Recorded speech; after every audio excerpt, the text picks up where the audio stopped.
शुक्लां ब्रह्म विचारसार परमाद्यां जगद्व्यापिनीं वीणा पुस्तकधारिणीम् अभयदां जाढ्यान्धकारापगां हस्ते स्फाटिकमालिकां विदधतीं पद्मासने संस्थितां वन्दे तां परमेश्वरीं भगवतीं बुद्धिप्रदां शारदां। श्री महागणाधिपतये नमः। श्री महासरस्वत्यै नमः। శ్రీ గురుభ్యో నమః. 2025వ సంవత్సరానికి స్వాగతం. ప్రేక్షకులకు, శ్రోతలకు అందరికీ కూడాను 2025వ సంవత్సరము శుభాకాంక్షలు తెలియజేస్తూ, ఈ 2025వ సంవత్సరము అందరికీ కూడాను సుఖ సంతోషాలతో ఉండాలి అని చెప్పేసి ఆ భగవంతుణ్ణి ప్రార్థిస్తూ, 12 రాసులు ఈ సంవత్సరంలో 12 రాసులలో జన్మించినటువంటి వారికి ఈ 2025వ సంవత్సరంలో గోచార ఫలితాలు ఎలా ఉంటాయో తెలుసుకుందాం. 2025వ సంవత్సరంలో కుంభరాశిలో జన్మించినటువంటి వారికి గోచార ఫలితాలు ఎలా ఉన్నాయో తెలుసుకుందాం. ముందుగా ఏ నక్షత్రము ఏ పాదంలో జన్మించినటువంటి వాళ్ళు కుంభరాశి కిందికి వస్తారు, ఏ అక్షరంతో ప్రారంభమయ్యేటువంటి వ్యవహార నామం కలిగినటువంటి వాళ్ళందరూ కూడా ఈ కుంభరాశి కిందికి వస్తారు తెలుసుకుందాం. ధనిష్ట నక్షత్రం 2, 3 పాదములలో జన్మించినటువంటి వాళ్ళు, శతభిష నక్షత్రం 1, 2, 3, 4 పాదములలో జన్మించినటువంటి వాళ్ళు, పూర్వభద్ర నక్షత్రం 1, 2, 3 పాదములలో జన్మించినటువంటి వాళ్ళందరూ కూడాను కుంభరాశి కిందికి వస్తారు. అంతేకాకుండా ఈ నక్షత్రము పాదము తెలియనటువంటి వాళ్లకు సమాజంలో పిలుస్తున్నటువంటి పేరు కూడాను ప్రధానంగా ఉంటుంది కాబట్టి ఆ వ్యవహార నామంలో ఉన్నటువంటి ప్రథమాక్షరాన్ని కూడాను దృష్టిలో పెట్టుకొని రాశి నిర్ధారణ చేసుకోవాలి అనేటువంటి విషయం కూడాను శాస్త్రంలో చెప్పబడి ఉంది. కాబట్టి ఈ కుంభరాశి కిందికి గు, గే, సా, సి, సు, సే, సో, దా, ది, దు అనేటువంటి అక్షరాలతో ప్రారంభమయ్యేటువంటి వ్యవహార నామం కలిగినటువంటి వాళ్ళు కూడాను కుంభరాశి కిందికి వస్తారు. కనుక నక్షత్రము రాశి తెలియనటువంటి వాళ్ళు వాళ్ళ యొక్క పేరులో ఉన్నటువంటి ప్రథమాక్షరాన్ని దృష్టిలో పెట్టుకొని రాశి నిర్ధారణ చేసుకొని రాశి ఫలితాలను వినాలి, చూడాలి. అయితే రాశి ఫలితాలను జన్మ సమయానికి ఉన్నటువంటి గ్రహస్థితి, తదనుగుణంగా దశాంతర దశలు, యోగాలు వీటన్నిటిని కూడాను సమన్వయపరుచుకొని జాతకము ఫలితాలు చెప్పుకోవడము, చూయించుకోవడము చాలా ఉత్తమమైనట్టు.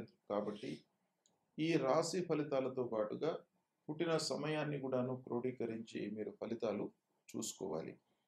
అయితే సంవత్సర ఫలితం పైన 2025వ సంవత్సరం మొత్తం ఈ సంవత్సరం పైన కూడాను ప్రభావాన్ని చూపించేటువంటి గ్రహాలు గురు, శని, రాహు, కేతువులు. ఈ గ్రహాలు ఎక్కువ సమయం ఒక రాశిలో సంచరిస్తుంటారు కాబట్టి ఈ గ్రహాల యొక్క ప్రాధాన్యత బాగా ఉంటుంది. వీటి యొక్క అనుకూలత అనానుకూలతకు అనుగుణంగా వాళ్ళ యొక్క ఫలితాలు ఉంటుంటాయి. కాబట్టి ఈ సంవత్సరము గురు భగవానుడు రాశిత్రయ సంచారం చేస్తున్నాడు. అంటే 3 రాశులలో సంచరిస్తున్నాడు.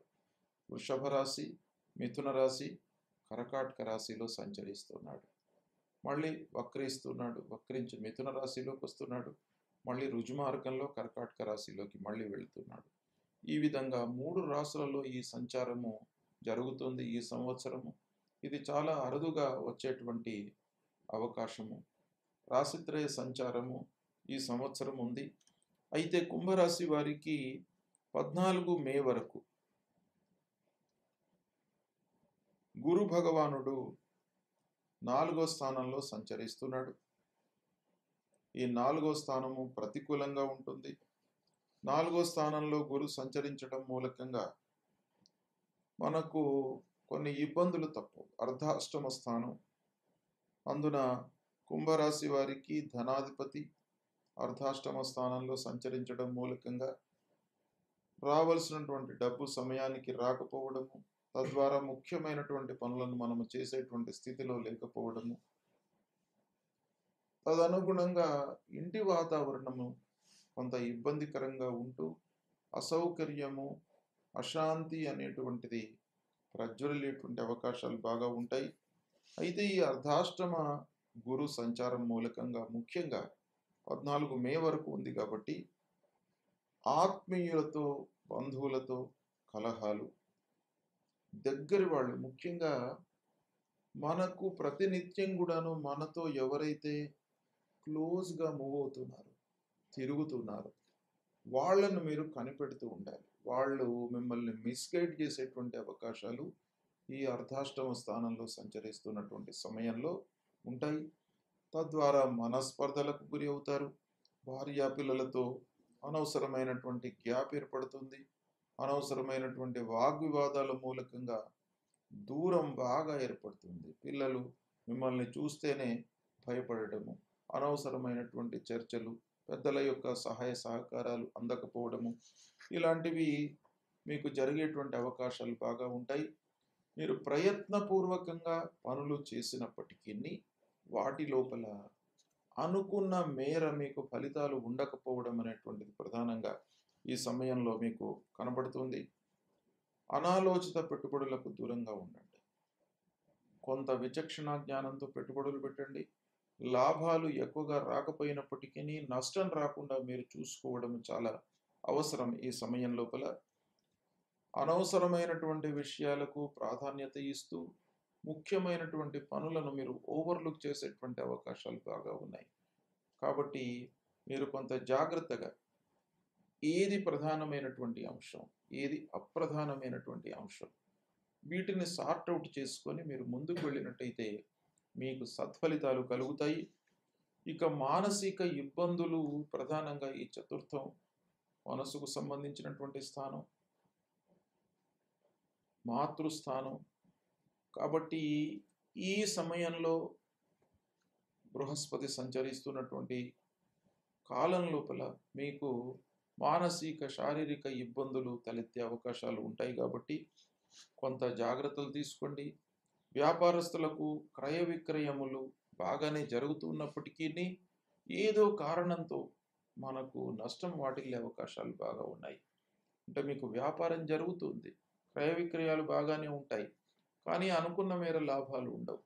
ఏదో ఎవరో చెప్పినటువంటి మాట మధ్యలో వినడం మూలకంగా మీరు ఇన్వెస్ట్మెంట్ చేయడము, తద్వారా మీకు నష్టం జరగడము, ఇలాంటివి బాగా ఈ సమయం లోపల ఉండే అవకాశాలు ఉన్నాయి. కాబట్టి ఖర్చులు, స్థల మార్పులు ఇవన్నీ కూడాను ఈ సమయంలో ఉంటాయి. కనుక కొంత జాగ్రత్తగా ఉండడం మంచిది. ఇవన్నీ కూడాను 14 మే వరకు గోచరిస్తున్నాయి. ఇక 14 మే రోజున గురు భగవానుడు మిథున రాశిలోకి ప్రవేశిస్తున్నాడు. మిథున రాశిలోకి ప్రవేశించి 19 అక్టోబర్ వరకు ఉంటున్నాడు. అంటే 5 మాసాల 5 రోజులు మిథున రాశిలో సంచరిస్తున్నాడు. ఈ మిథున రాశిలో సంచారము అనుకూలంగా ఉంటుంది. 5వ స్థానం అవుతుంది. అంటే పంచమ స్థానంలో ఈ కుంభరాశి వారికి గురు భగవానుడి యొక్క అనుకూలత ఉంటుంది. అందులో లాభాధిపతి, ధనాధిపతి పంచమ స్థానంలో ఉన్నాడు. కాబట్టి మీరు అనుకున్న మేర పనులు చేయగలుగుతారు. డబ్బు ఆదాయము స్థిరంగా ఉంటుంది. రావాల్సినటువంటి డబ్బు మీకు చేతికి అందుతుంది. పిల్లల విషయంలో మీరు మంచి నిర్ణయాలు తీసుకోగలుగుతారు. మంచి సంస్థలలో వాళ్లను చేర్పించడానికి, హయ్యర్ ఎడ్యుకేషన్కి బాగా ఉపయోగపడేటువంటి సమయము. ఇక సాహసించి కూడాను మీరు పనులు చేసేటువంటి అవకాశాలు ఉంటాయి. అంటే సాహసించి చేయడము అనేటువంటిది కొంత ఎప్పటికైనా కూడాను మంచిది కాదు. అయినప్పటికీ ఏదో ఒక సమయం లోపల మనము సాహసించి చేస్తేనే, సాహసే లక్ష్మి అన్నారు. మనము సాహసించి చేయనట్టయితే మనకు లక్ష్మి వరించదు. కానీ ఆ సాహసం చేసేటువంటి సమయం లోపల మీరు కొంత విచక్షణ జ్ఞానాన్ని ఉపయోగించినట్టయితే 100% మీకు లక్ష్మీ అమ్మవారు వరిస్తుంది మిమ్మల్ని. కాబట్టి సాహసంతో పాటుగా కొంత మీరు ఆలోచనను ముందుకు తీసుకువెళ్ళండి, లాభాలను పొందుతారు. ఇక ఇంటిలో భార్య పిల్లలతో మీరు సౌఖ్యంగా ఉంటారు ఈ సమయం లోపల. పూర్వం ఏదైతే ఇబ్బందులు అవన్నీ కూడాను తలెత్తాయో, ఈ సమయంలో అవన్నీ కూడాను సద్దుమణిగేటువంటి అవకాశాలు ఉన్నాయి. కాబట్టి తల్లిదండ్రులు, భార్య, పిల్లలు వీరందరితో సుఖమయమైనటువంటి జీవితాన్ని గడుపుతారు. ప్రశాంతమైనటువంటి వాతావరణం ఉంటుంది ఇంటిలో. కాబట్టి అది మీకు ఒక వరంగా ఉంటుంది. మీరు ఎన్ని కష్టపడ్డా కూడాను బయట ఎన్ని విధాలుగా శ్రమ ఓర్చుకున్నప్పటికీ ఇంటికి వచ్చిన తర్వాత మీకు ప్రశాంతమైనటువంటి వాతావరణం ఉన్నట్టయితే మీకు ఒక 1000 ఏనుగుల బలాన్ని ఇస్తుంది. కాబట్టి అది ఈ సమయంలో మీకు అనుకూలంగా ఉంది. ఆదాయ పరిస్థితి స్థిరంగా ఉంటుంది. క్రమేపీ పెరిగేటువంటి అవకాశాలు కూడాను ఉన్నాయి. స్నేహితులు, బంధువులతో మంచి మాట ఉంటుంది. సుహృద్భావ వాతావరణం, బంధువులు, ఆత్మీయులు, పెద్దలు, అధికారులు, అధినాయకులు వీళ్ళందరితో కూడాను మీరు ఒక సుహృద్భావ వాతావరణాన్ని నెలకొల్పుకుంటారు. ఇది చాలా మీకు కలిసి వచ్చేటువంటి అంశం. అందరితో మీకు సహాయ సహకారాలు అందుతాయి. ఈ విధంగా పంచమ స్థానం మీకు బాగా కలిసి వస్తుంది. ఇది మధ్యన మే 14 నుండి 19 అక్టోబర్ వరకు ఉంటుంది. ఇది చాలా మీకు అనుకూలమైనటువంటి సమయము. ఇక 19 అక్టోబర్ నుండి 5 డిసెంబర్ వరకు కర్కాటక రాశిలో సంచరిస్తున్నాడు. ఈ కర్కాటక రాశిలో సంచారము కుంభరాశి వారికి షష్టమ స్థానం అవుతుంది. షష్టమ స్థానం మళ్ళీ మీకు కొన్ని ఇబ్బందులు తప్పు, దగ్గర వారితో మనస్పర్ధలు, కొట్లాటలు, అనారోగ్య సమస్యలు, వర్క్ లోడ్ పెరగడము, ఆఫీసులో తోటి ఉద్యోగులతో మనస్పర్ధలు, వైషమ్యాలు, అధికారులతో ఇబ్బందులు, విమర్శలకు, నిందలకు గురి కావడము, ఇలాంటివన్నీ కూడాను ఈ సమయం లోపల, ఎప్పుడు షష్టమ స్థానంలో సంచరిస్తున్నటువంటి సమయం లోపల, అంటే కర్కాటక రాశిలో సంచరిస్తున్నటువంటి సమయంలో మీకు కొన్ని ఇబ్బందులు ఉన్నాయి. అది అక్టోబర్ 19 నుంచి డిసెంబర్ 5 వరకు కనబడుతుంది. మళ్ళీ డిసెంబర్ 5న వక్రించి మిథున రాశిలోకి ప్రవేశిస్తున్నాడు. అక్కడి నుండి 1 జూన్ 2026 వరకు కూడాను వక్రించి మిథున రాశిలో ఉంటున్నాడు. మిథున రాశి సంచారం మీకు బాగా అనుకూలమవుతుంది. కాబట్టి ఓవరాల్గా మీకు గురువు 5వ స్థానంలో ఎక్కువ రోజులు ఉంటున్నాడు. కాబట్టి ఈ సంవత్సరం గురు భగవానుడి యొక్క అనుకూలత మీకు ఓవరాల్గా ఉంది. ఇక శనేశ్వరుడు ఈ కుంభరాశి వారికి 29 మార్చి వరకు జన్మస్థానంలో ఉన్నాడు. 29 మార్చి తర్వాత ద్వితీయ స్థానంలోకి వస్తున్నాడు. అంటే ఏలినాటి శని. ఈ ఏలినాటి శని 5 సంవత్సరాలు పూర్తి అవుతుంది 29 మార్చి వరకు. ఇంకా 2.5 సంవత్సరాలు మిగిలి ఉంటుంది. అది 2వ స్థానంలో కుంభరాశి వారికి ఏలినాటి శని చివరి సైకిల్ లోపల 2.5 సంవత్సరాలు ఉంటున్నాడు. 29 మార్చి తర్వాత కూడాను శని ప్రభావం మీ పైన బాగా ఉంటుంది. ఓవరాల్గా కుంభరాశి వారికి చూసినట్టయితే శని ప్రతికూలంగా ఉన్నాడు. శని ముఖ్యంగా కుంభరాశి వారికి రాష్ట్రాధిపతి గనక అంత ప్రతికూలమైనటువంటి ప్రభావాన్ని చూయించకపోయినప్పటికీ ఏలినాటి శని కాబట్టి మీకు ఆలస్యము, రావాల్సినటువంటి డబ్బులు రాకపోవడము, పని లోపల వృధాశ్రమ, వృధా ప్రయాస, వృధా ప్రయాణాలు, ఇలాంటివి అన్నీ కూడాను శని మూలకంగా జరిగేటువంటి అవకాశాలు బాగా ఉన్నాయి. ఇక 18 మే వరకు రాహువు 2వ స్థానంలో, కేతువు అష్టమ స్థానంలో సంచరిస్తున్నాడు. 18 మే తర్వాత రాహువు జన్మస్థానంలోకి వస్తాడు, కేతువు సప్తమ స్థానంలోకి వస్తాడు. ఓవరాల్గా ఈ సంవత్సరం మొత్తం 2025 సంవత్సరం మొత్తం కూడాను రాహు కేతువులు ఈ కుంభరాశి వారికి ప్రతికూలంగా ఉన్నారు. రాహు కేతువుల మూలకంగా కూడాను మనకు కొన్ని ఇబ్బందులు తలెత్తేటువంటి అవకాశాలు ఉంటాయి. ముఖ్యంగా ఆలోచన, మనస్సు పైన ప్రభావాన్ని చూపిస్తాడు. అనవసరమైనటువంటి ఆలోచనల మూలకంగా భయాందోళనలకు గురి అయ్యేటువంటి అవకాశం ఉంటుంది. కాబట్టి కొంత జాగ్రత్తలు తీసుకోండి. ప్రయాణం చేసేటప్పుడు కూడాను జాగ్రత్తలు తీసుకోండి. ఎక్కువ శ్రమించి చేయడం మూలకంగా అనారోగ్య సమస్యలు మీకు తలెత్తేటువంటి అవకాశాలు ఈ రాహు కేతువుల మూలకంగా ఉంటాయి. కాబట్టి ఓవరాల్గా మనము చూసినట్టయితే కుంభరాశి వారికి 5వ స్థానంలో గురువు మట్టుకు బాగా ఉన్నాడు. ఇది 19 అక్టోబర్ 14 మే నుండి 19 అక్టోబర్ వరకు ఉంటున్నాడు. అంటే 5 మాసాల 5 రోజులు మధ్యన మే నుండి అక్టోబర్ వరకు. ఇది 5వ స్థానంలో ఈ సమయంలో గురు భగవానుడు సంచరిస్తున్నాడు. ఇది మీకు అనుకూలమైనటువంటి సమయం. గురువు యొక్క ప్రభావము, సంచారము మన జాతకము పైన చాలా ఉంటుంది. మన వ్యవహారం పైన, మనం చేస్తున్నటువంటి పనులపైన ప్రభావం బాగా ఉంటుంది. కాబట్టి ఈ సమయము కొంత మీకు అనుకూలంగా ఉంటుంది. మిగతా సమయంలో గురువు కూడాను ప్రతికూలంగా ఉన్నాడు, శని కూడాను ప్రతికూలంగా ఉన్నాడు, రాహుకేతువులు కూడాను ప్రతికూలంగా ఉన్నారు. కాబట్టి కొంత ఆలోచించి నిర్ణయాలు తీసుకోవడము, 1కి 4 సార్లు ఆ పని గురించి తెలుసుకోవడము. మనం ఏ పని ప్రారంభం చేసినప్పటికీ ఆ పని యొక్క పూర్వాపరాలను, లాభాలాభాలను మనము తెలుసుకొని ముందుకు వెళ్ళడం చాలా మంచిది. అయితే ఈ కుంభరాశి వారికి ఈ సంవత్సరం ఏ గ్రహాలు ప్రతికూలంగా ఉన్నాయి, వాటికి ఏం చేయాలి అనేటువంటి విషయాన్ని మనం ఆలోచించినట్టయితే, అర్ధాష్టమ స్థానంలో గురువు, షష్టమ స్థానంలో గురువు ఉన్నారు. గురు భగవానుడు ప్రతికూలంగా ఉన్నాడు. కాబట్టి గురువు కొరకై దేవానాంచ ఋషీణాంచ గురుం కాంచన సన్నిభం వందనీయం త్రిలోకానం తం నమామి బృహస్పతిం అనేటువంటి ఈ మూల మంత్రాన్ని ప్రతినిత్యం చదువుకోండి.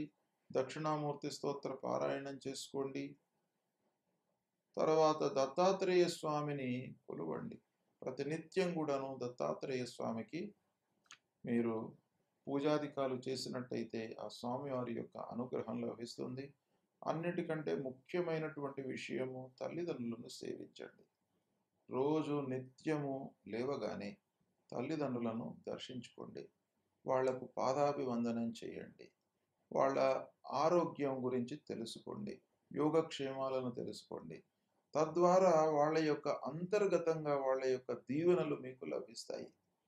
అది చేసినట్టయితే మీకు భవిష్యత్తు లోపల ఏ గ్రహం కూడాను మీకు ప్రతికూలంగా ఉన్నప్పటికీ మిమ్మల్ని ఏమీ చేయకుండా ఆ తల్లిదండ్రుల యొక్క అనుగ్రహము, ఆ భగవంతుడి అనుగ్రహం కంటే కూడాను పెద్దది. కాబట్టి తల్లిదండ్రులను సేవించినట్టయితే మీకు గురు భగవానుడి యొక్క అనుగ్రహం లభిస్తుంది. శనీశ్వరుడు కూడాను ప్రతికూలంగా ఉన్నాడు. కాబట్టి శని భగవానుణ్ణి మీరు సంతృప్తిపరచడానికి శివాలయానికి వెళ్ళండి. ప్రతినిత్యం కూడాను శివాలయానికి వెళ్ళి ఆ శివుడిని దర్శించుకున్నట్టయితే మీకు అపమృత్యు దోషాలు పోతాయి, అనారోగ్య సమస్యలు దూరమవుతాయి, ఆయుర్దాయము పెరుగుతుంది. ఆంజనేయ స్వామిని కూడాను దర్శించుకోండి. ఆంజనేయ స్వామిని దర్శించుకోవడం మూలకంగా మీకు భయభ్రాంతులు లేకుండా ఉంటాయి. మనిషి భయం లేకుండా ఉన్నట్టయితే కొన్ని అద్భుతాలు సృష్టించేటువంటి అవకాశాలు ఉన్నాయి. కాబట్టి ఆ భయము ఇవన్నీ కూడాను ఆ ఆంజనేయ స్వామిని దర్శించుకోవడం మూలకంగా కలుగుతుంది. ఇక రాహుకేతువుల కొరకై అమ్మవారిని దర్శించండి. అమ్మవారి దేవాలయానికి వెళ్ళండి. అమ్మగారు యొక్క మీకు అనుగ్రహం మూలకంగా తప్పకుండా మీకు మంచి జరుగుతుంది. ఈ విధంగా పరిహారాలు చేసుకున్నట్టయితే మీకు ఈ గ్రహాలు దుస్థానాలలో సంచరిస్తున్నటువంటి సమయం లోపల కలిగేటువంటి దుష్ప్రభావం దూరమవుతుంది. ఆ గురు భగవానుడి యొక్క అనుగ్రహంతో మీకు ఈ సంవత్సరం అంతా కూడాను మంచే జరుగుతుంది. ఈ పరిహారాలను మట్టుకు తప్పకుండా మీరు ఆచరించండి. శుభ ఫలితాలను పొందుతారు. శుభం.